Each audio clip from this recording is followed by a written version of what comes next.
안녕하십니까. 국립원예특작과학원 배연구소 홍성식입니다. 제가 오늘 말씀드릴 내용은 배 수확 후 관리에 관해서 말씀드리겠습니다. 배 수확 후 관리가 중요하다는 것은 왜냐하면 여러분들이 한 해 동안 농사 지은 것이 최종 소득과 연결되는 길목을 관리한다는 입장에서 배 수확 후 관리는 매우 중요하다고 할 수 있겠습니다. 오늘 말씀드릴 내용은 과실의 수확 후 관리 일반하고 그 다음에 그 수확 후 관리에 제일 큰 영향을 차지할 수 있는 에틸렌의 생리적 기작, 그리고 세 번째로 배에서 나타날 수 있는 어떤 그 생리장애를 경감하는 것에 대한 실험 결과에 관하여 말씀드리도록 하겠습니다. 먼저 과실의 수확 후 관리 일반입니다. 과실의 수확 후 관리, 그래서 여러분들 어떻게 생각하시면은 좀 어려울 수도 있고 우리와 좀 동떨어진 것이라 생각할 수도 있는데, 우리가 한번 우리의 일상생활을 살펴보려고 보면은 거의 비슷한 점을 발견할 수 있습니다. 우리가 어려서 태어나고 성장하고 그리고 결혼을 하게 되면은 이때부터 우리가 경제적으로 부모님과 독립하게 되죠. 그런 것처럼 과실의 수확 후 관리라고 하면은 모체로부터 떨어져서 독립하는 그 시점으로부터 우리가 포스트 하비스트라고 할 수 있습니다. 그리고 그러한 것이 어떻게 하면 조금 더 오랫동안 살 수 있을까라고 하는, 어떻게 보면은 인간에 있어서 노화 또는 수명 연장의 꿈이 실현될 수 있는 연구가 포스트 하비스트하고 연계가 있다라고 생각하시면 여러분들 이해하시기가 편할 것으로 생각됩니다. 그럼 이러한 수확 후 관리의 제일 큰 중요점이라고, 요인이라고 할 수 있는 것을 세 가지로 얘기할 수 있겠는데, 먼저는 온도, 그리고 습도, 그 다음에 일반 대기 조성이라고 얘기할 수 있겠습니다.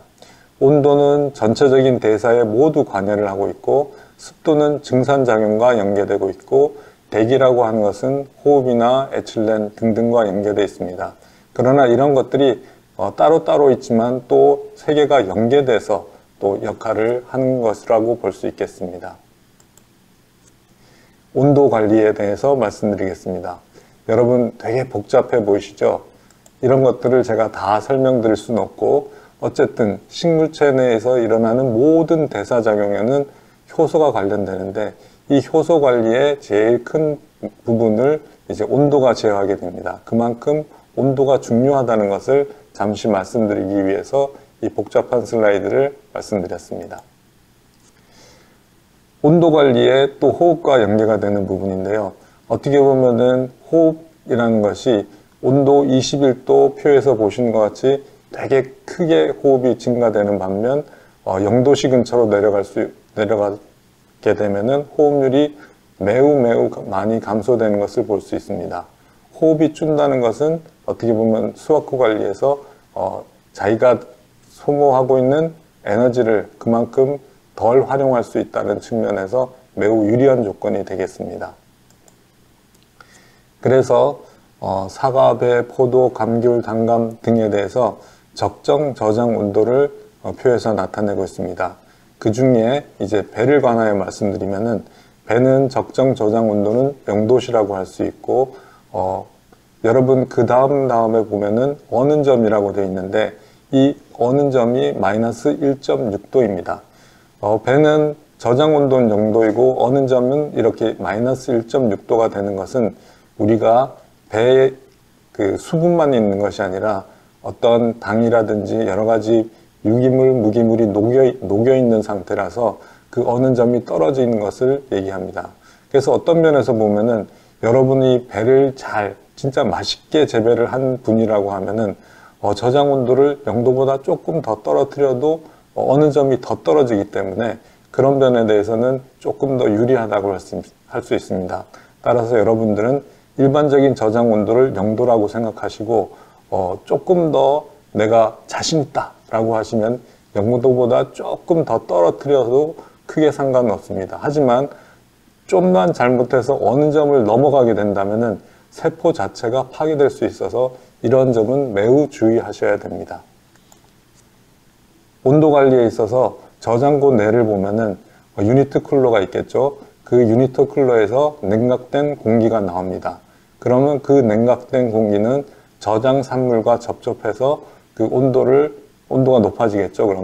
그러면 그 덮여진 공기가 유니트 쿨러 뒤쪽으로 다시 들어가서 또 냉각된 공기가 다시 나오게 되는 이런 순환 구조를 가지게 됩니다. 적정 온도 관리는 0에서 1도씨 정도로 생각을 하고 있는데요. 내가 어디를 보고 온도 관리를 해야 될까라고 생각하시는데, 보통은 우리가 적어도 3개 정도는 온도 센서를 같이 놔두고 관리를 해야 된다라고 판단할 수 있습니다. 그래서 유니트 쿨러가 있는 상부 쪽, 그 다음에 유니트 쿨러가 맞은편에 공기가 닿는 부분, 그 다음에 맨 마지막은 바닥에도 한번 설치를 해 놓는 것이 필요하다고 생각합니다.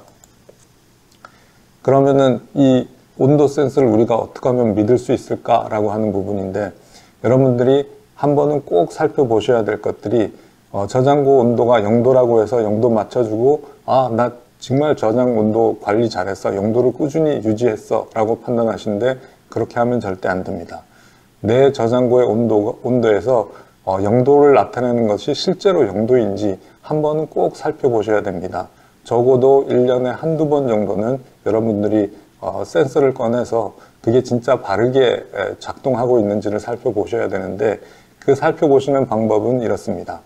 센서를 꺼내서 얼음물에 한 2, 3분 정도 담가둔 후에 그 센서가 어떤 온도를 나타내는지 그거를 봤을 때 마이너스 0.5에서 플러스 0.5도를 가르친다 라고 하시면은 내게 괜찮구나 라고 생각하시면 됩니다. 그리고 온도계 설치는 아까 3개 정도 말씀드렸지만, 제일 중요한 부분의 온도 설치는 저장고 내에서 1.5m 정도 높이에 설치를 하셔야 되고요. 그 다음에 앞서 말씀드렸듯이 저장고 서너 개 추가해서 설치를 하셔야 되고, 그 다음에 저장고 온도는 여러분들 저장고의 대기 온도가 아니라 과실 안의 품온을 기준으로 해야 된다는 점을 말씀드립니다. 오랜 시간이 지나면은 대기 온도와 과실의 품온이 같아질 수 있겠죠. 그 다음에 온도 관리에 또 한 가지 사람들이 많이 간과하고 넘어가는 부분이 있는데, 여러분들 결국 이제 저장을 잘 하시는 분들 보면은 진짜 전체적으로 좀 깨끗하다라고 판단되는 분들이 저장을 잘 하십니다. 근데 그거는 왜 그러냐 하면은 앞서 말씀드렸듯이 공기의 흐름을 적당하게 유지를 시켜야 된다는 부분이 있습니다. 데펴진 공기가 유니트 쿨러 뒤로 가서 다시 냉각된 다음에 그 과실과 접촉을 할 때 공기의 흐름이 원활하게 돼야지 온도가 적정하게 빨리 떨어지고 그 온도를 유지할 수 있습니다. 그래서 여러분들 여기 그 빨간색으로 박스 쳐져 있는 부분을 유의해서 보시기 바랍니다. 팔레트와 팔레트와 벽면 사이는 적어도 50cm 간격을 두고 천장으로부터는 최소한 1m 공간을 확보해야 합니다. 그래서 저장고 안에 내 배를 저장할 때 전체 용적률이 75% 이내를 유지해야 됩니다. 이것보다 많게 하면은 공기의 흐름이 원활하지 못해서, 또는 아주 미량으로 발생하는 에틸렌이나 이런 다른 공기들에 의해서 쉽게 물러질 수 있으므로, 이런 저장고의 올바른 적재와 깨끗한 상태를 유지하는 것이 매우 중요합니다. 다음은 습도 관리에 말씀드리겠는데, 습도는 여러분들 흔히 간과하시고 넘어가시는 부분이 많은데, 배의 저장에서는 특별하게 습도 관리를 주의하셔야 됩니다. 왜냐하면은 배는 사과와 달리 왁스층이 형성되어 있지 않거든요. 그래서 왁스층이 형성되어 있지 않음으로 해서 저장고 안에 습도가 낮게 되면은 쉽게 과실에 있는 수분이 외부로 이제 증발하게 돼서, 그것들이 처음에는 모르나 한 6개월 정도 지나게 되면은 낮은 습도에서 저장한 경우 여러분들 보시는 바와 같이 18% 이상 감소하는 것을 실험적으로 증빙이 됐고, 좀 높은 온도에서 6개월 저장했을 때는 약 1.4% 정도 감소하는 것을 볼 수 있었습니다. 그래서 배를 천상자 15kg 정도 한 3만 원 했다라고 했을 때 18% 감소는 거의 500만 원 이상의 손실 감소가 있다라고 판단하시면 되겠습니다. 따라서 여러분들 배를 저장하실 때 습도 관리를 눈에 보이지 않지만 반드시 유의해야 한다는 점을 말씀드리겠습니다. 다음은 습도를 유지를 하려면 과연 어떻게 해야 될까라고 하는 부분입니다. 그래서 여러분들 제가 보기에는 과일을 이렇게 그 저장고에 담아서 먼저 선별을 하셔야 되겠죠.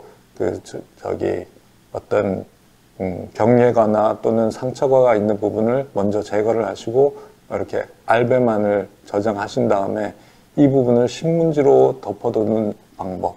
그 다음에 컨테이너 하나마다 비닐 커버를 사용하시는 부분, 이런 부분을 저희는 권장을 하고 있습니다. 그런데 전체적으로 이렇게 비닐을 싸게 되면은 우리가 MAP 조건이라고 하는데요. 이것이 사과 배에서는 적극적으로 권장을 할 수 없습니다. 왜냐하면은 사과에서는 내부 갈변이라고 하는 부분하고 배에서도 이산화탄소의 축적으로 인해서 안쪽에 과심갈변이라든지 과육갈변이 나타나는 원인이 되기 때문에 적극적으로 그 비닐 커버를 다 씌워서 저장하는 것은 저희들이 권하지 않고 있습니다. 다음으로 이제 호흡 말씀드릴 텐데 호흡 말씀드리면서 제일 처음 왜 들쥐가 나왔고 말과 코끼리가 나왔는가 라고 이제 의아해 하실 텐데 한번 생각해 보면은 우리가 그 단위 체중당 이 생체 대사 강도가 제일 큰 이 들쥐 같은 경우 생명이 되게 짧습니다. 하지만 사람이나 말이나 코끼리와 같이 단위 체중당 호흡량이 적으면 적을수록 오래 산다고 할 수 있습니다. 마찬가지로 우리 식물체도 호흡을 적게 하면은 그 신선도를 오래 유지할 수 있습니다. 그 원리를 간단히 말씀드리면은 여러분들 저장 양분이라고 하는 부분이 더 이상 이제 모체로부터 떨어졌기 때문에 공급되지 않는 광합성 산물이 공급되지 않은 상태입니다. 그리고 산소는 저장고 내에 있는 산소를 이용하겠죠. 그래서 이렇게 제한된 조건에서 이제 그 호흡을 하게 됩니다. 그러면은 우리가 물과 이산화탄소와 에너지가 발생이 되는데 이 에너지를 사용해서 모체로부터 떨어져 있지만 배를 수확한 후에도 배는 계속 생명 현상을 유지하고 있습니다. 그래서 어떻게 하면 이 생명 현상을 유지하는 에너지 감소를 적게 할 수 있을까 하는 것이 우리가 수확 후 관리의 제일 큰 주안점이 되겠죠. 그리고 여기에는 에틸렌이 관여하고 있습니다. 그래서 호흡을 최대한으로 억제하는 것이 바로 수확 후 관리의 기본이라고 할 수 있습니다. 그래서 호흡을 억제하는 패턴 중에는 여러분 아시는 바와 같이 저온 저장이나 예냉은 온도를 낮춤으로써 호흡 억제하게 되고 앞서 말씀드렸던 MA 저장, 배에서는 특히 이렇게 쉽게 사용할 수는 없죠. 그리고 나머지 CA 저장이 있는데 이것은 인위적으로 기체 조성을 변화해서 호흡을 최대한으로 억제하는 방법입니다. 그러나 이것은 이제 그 장치가 들어가기 때문에 여러분들 또 쉽게 접근하기는 좀 어렵겠습니다. 호흡 패턴을 먼저 살펴보면은 우리가 배라고 하지만 배는 크게 클라이메터릭형이라고 하는, 즉 호흡 급등형이 있는 반면에 또 호흡 급등이 나타나지 않는 넌클라이메터릭 두 가지 패턴을 모두 가지고 있습니다. 그래서 클라이메터릭형이라고 하는 이 저장을 하다가 중간에 갑자기 그 에틸렌 발생량과 CO2 함량이 호흡이 늘어나는 것들은 저희들이 실험에 의해서 보면은 주로 조생종, 원앙이라든지 또는 창조와 같은 그런 품종들은 클라이메터릭형을 따르는 것으로 보입니다. 하지만 우리가 가장 많이 재배하고 있는 신고 품종들은 어떻게 보면 넌클라이메터릭형이라고 할 수 있고, 이런 것이 좀 다른 것보다 그냥 막 따라도 저장이 오래되는 것을 볼 수 있습니다. 그래서 작목별로 호흡이 다른데 여러분들 여기 배라는 부분이 보통에 속해 있는데 실제로는 낮음에도 있을 수 있고 높음에도 있을 수 있다는 것을 말씀드리겠습니다. 그리고 앞서 말씀드렸듯이 일반적으로 호흡률과 저장 수명은 반비례 관계에 있습니다. 그래서 저장에 영향을 미치는 요인을 아주 일반적인 것을 살펴보면은 조생종일수록 호흡률이 높아 저장성이 짧고 만생종일수록 저장성이 높다라고 할 수 있습니다. 그러나 이것은 일반적인 거지 특별하게 꼭 꼬집어서 얘기할 수는 없습니다. 하지만 일반적으로 이런 특성을 가지고 있다고 말씀드릴 수 있습니다. 그리고 같은 품종이라도 큰 과실이 적은 과실에 비해서 저장성이 떨어지는 것을 볼 수 있습니다. 그리고 여러분들 질소질 비료를 과다하게 사용한 나무나 또는 지혜와 같은 생장조절제를 처리한 과실은 저장성이 떨어지므로 올해와 같이 이른 추석이 있을 때 여러분들 많이 지혜를 처리하신 걸로 알고 있습니다. 그럴 때는 빨리빨리 내답하시는 게 필요할 것 같습니다. 그 다음에 성숙 정도가 지나치게 미숙하거나 과숙하면은 저장성이 떨어진다는 것을 알 수 있습니다. 이와 같은 것은 일반적인 상황이니까 여러분들 내가 재배하고 있는 품종이라든지 또는 내가 관리하는 가원이라든지 여러 가지를 생각하셔서 이 기본적인 룰을 한번 적용해 보시면은 조금 더 좋을 것 같습니다. 다음으로 에틸렌의 생리적 기작입니다. 좀 이렇게 학문적인 부분이 여기선 좀 나오는데요. 간단하게만 말씀을 드리겠습니다. 에틸렌은 상온에서 무색이고 또 물에서 산소의 용해도의 약 5배 정도, 즉 잘 녹는 특성을 가지고 있고 기체이면서 식물의 호르몬으로 작용하고 있는 유일한 기체 상태의 호르몬입니다.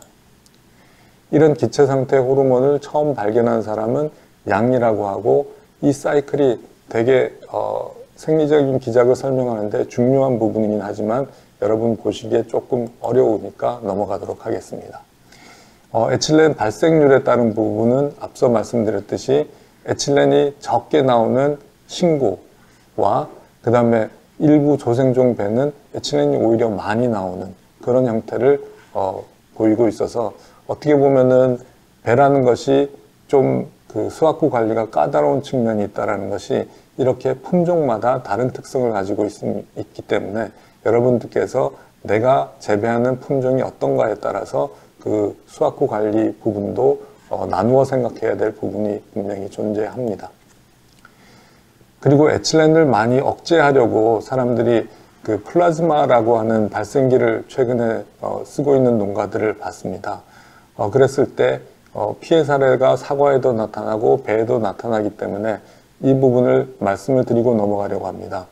플라즈마에 의해서 배는 이와 같이 조금 심하게 되면은 과전 부분이 타는 현상들이 발생되고 있습니다. 그래서 내 저장고에 플라즈마를 켜놔두었다라고 하면은 여러분도 수시로 들어가서 내배 상태가 어떤지 분명히 체크를 해 보셔야 될 것이라고 보고 가능하면은 플라즈마를 많이 켜두지 않는 것을 저희는 권장하고 있습니다.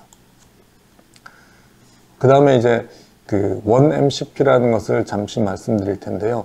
이것은 여러분들 앞서 그 에틸렌이라고 하는 부분이 수확후 관리에 되게 어떻게 보면 중요한 부분이라고 했고 그것을 막는 것이 어떻게 보면은 중요한 요인 중에 하나입니다. 그랬을 때 이 1MCP가 최근에 발견이 됐는데요. 이 물질은 에틸렌과 비슷한 구조를 가지고 있습니다.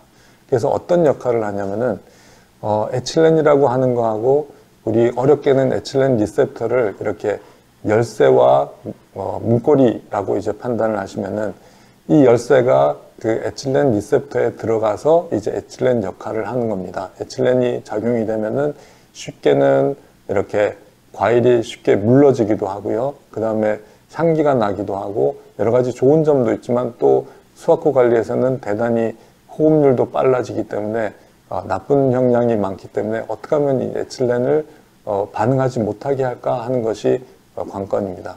그랬을 때 1MCP라는 역할은 이렇게 문고리에 열쇠가 들어가는 물을 막아주는 역할을 하는 것이 1MCP입니다.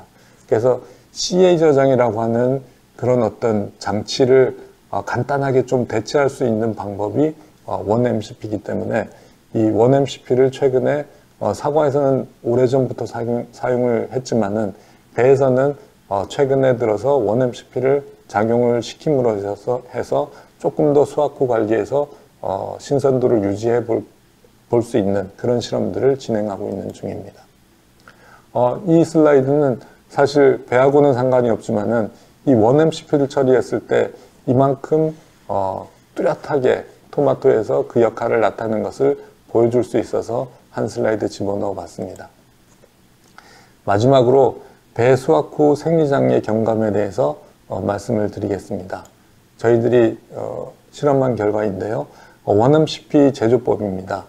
먼저는 이제 1-MCP라는 것이 최근에 많이 사용되고 있기 때문에 예전에 1-MCP가 우리나라에서 사용되지 못했을 때는 미국의 로멘하스사에서 원재료 1g당 400만 원이라는 거의 금값 이상, 금값의 몇 배가 되겠죠. 아주 비싼 돈으로 저희가 이걸 사올 수밖에 없었는데 국내에서도 이제 생합성을 시작하게 되었습니다. 그러므로 해서 어떻게 보면은 특허료나 이런 것들이 많이 감소되기 때문에 이제 1-MCP를 배에서도 한번 더 적용해 볼 수 있는 상황이 됐다라고 하는 것을 말씀드리고요.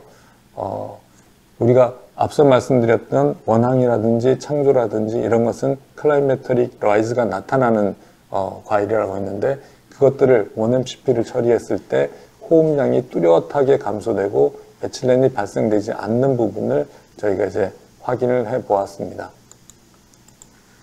그리고 만개 후 164일, 앞서는 일주일 전에 그 다음에 적숙기에 했었을 때도 이제 그 1-MCP 처리한 것은 호흡량과 에틸렌이 거의 발생되지 않는 것을 확인했고요.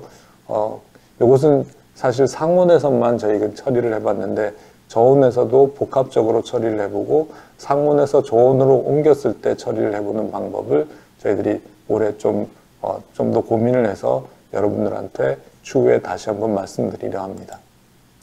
그 다음에는 추앙하고 신고에 나타나는 어떤 과피흡변에 대해서 잠시 말씀드리고 넘어가겠습니다. 추앙배는 어떻게 보면은 배 중에서 참 맛있는 배이긴 한데 수상에서도 이와 같이 흡변 또는 저장 중에 과피흡변이 나타나서 문제점이 될 수 있었습니다. 이런 부분을 저장고의 어떤 순화 처리라고 할 수 있죠. 저장고 처음에는 20도에서부터 시작해서 서서히 온도를 낮춰서 0도씨까지 저장하는데 한 20일 정도 걸리게 처리를 한다면은 그렇지 않은 처리구에서 거의 80%, 70%, 77.8%가 나타나는 반면에 온도 순화 처리를 한 거에서는 거의 나타나지 않고 나타나는 13% 정도도 어떻게 보면 아주 미약하게 나타나는 것을 볼 수 있었습니다. 따라서 여러분들 추앙배나 이런 것들을 저장하시거나 또는 뒤이어 나오는 신고배도 마찬가지입니다. 그래서 온도를 이렇게 급격하게 내리지 않고 한 15일 내지 20일 정도에 서서히 온도에 대한 적응력을 가지면서 처리를 했을 때 흔히 나타날 수 있는 신고와 추앙의 과피흡변 발생을 억제시킬 수 있었다 하는 점을 말씀드리겠습니다. 예, 지금까지 배 수확 후 관리에 대해서 말씀드렸는데요. 한 가지 정리를 해서 말씀드리면은 제일 중요한 부분이 온도, 습도, 대기 조성이라고 말씀드렸습니다. 온도는 여러분들 모두에 말씀드렸던 것처럼 모든 부분에 관여하는 그런 영향을 미치는 것이고 그 다음에 습도 관리라고 하는 부분, 그 부분은 배에서는 특별히 왁스층이 발달이 안 됐기 때문에 그 습도 관리에 여러분들 유의하셔야 된다는 부분, 그 다음에 마지막으로 대기 조성, 호흡량입니다. 호흡량을 어떻게 하면은 억제시킬까 하는 것이 이 수확 후 관리의 제일 중요한 부분이라고 말씀드렸습니다. 이 세 가지가 따로따로 보는 것이 아니라 서로 유기적으로 연계가 되어 있는 부분입니다. 따라서 여러분들이 온도, 습도, 대기 조성을 한번 생각하시면서 내 배의 수확 후 관리를 생각하시면 분명히 좋은 효과를 얻을 수 있을 것입니다. 감사합니다.